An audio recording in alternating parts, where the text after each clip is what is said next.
This is The Space Shot, episode 290 for February 28th, 2017.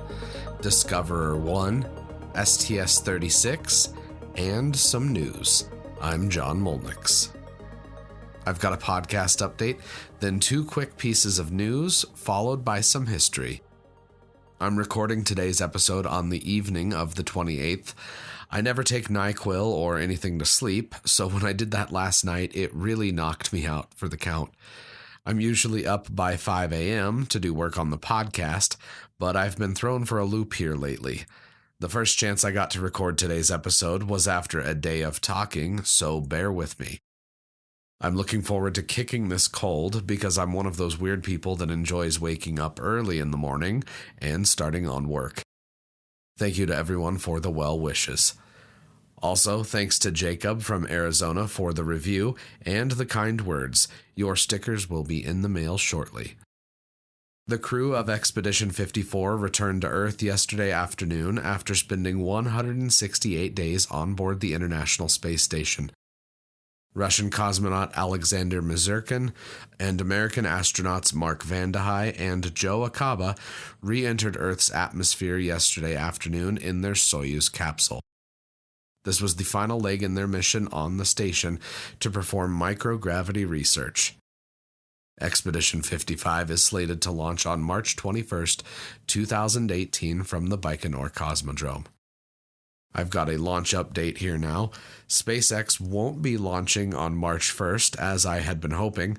Jeff Faust with SpaceNews.com reported that the United States Air Force is working on supporting 2 launches in a 24-hour period in the future, but that it wasn't going to work this time.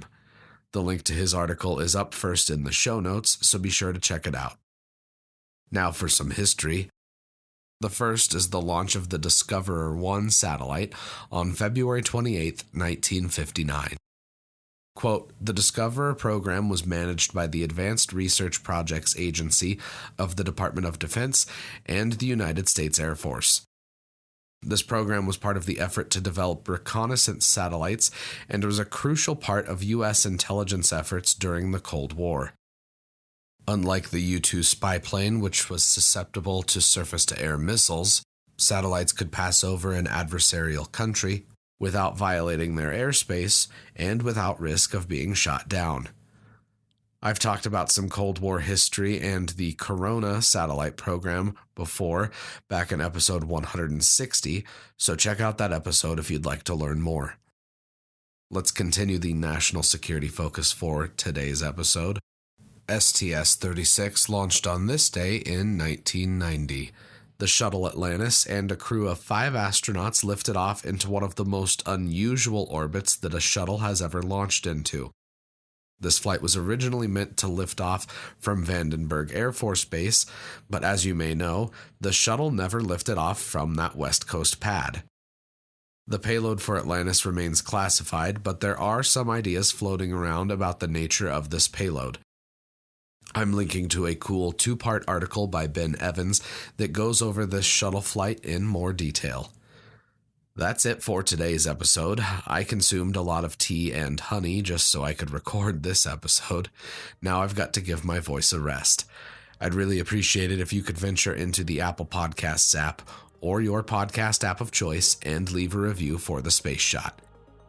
A steady stream of reviews helps ensure that The Space Shot is more visible in the Apple Podcasts app, so a big thank you to everyone that's left a review so far. As always, the show notes have more information on today's episode. You can hit me up on Instagram and Twitter. Find me at John Molnix. I'm always up to chat. You can also connect with me on Facebook. Just search The Space Shot or click the link in the show notes. Tomorrow, we've got everything from an International Space Station mission to a SpaceX resupply flight and a shuttle launch. It's a jam-packed episode, so don't miss it. I'm John Molnix, and I'll catch you on the flip side.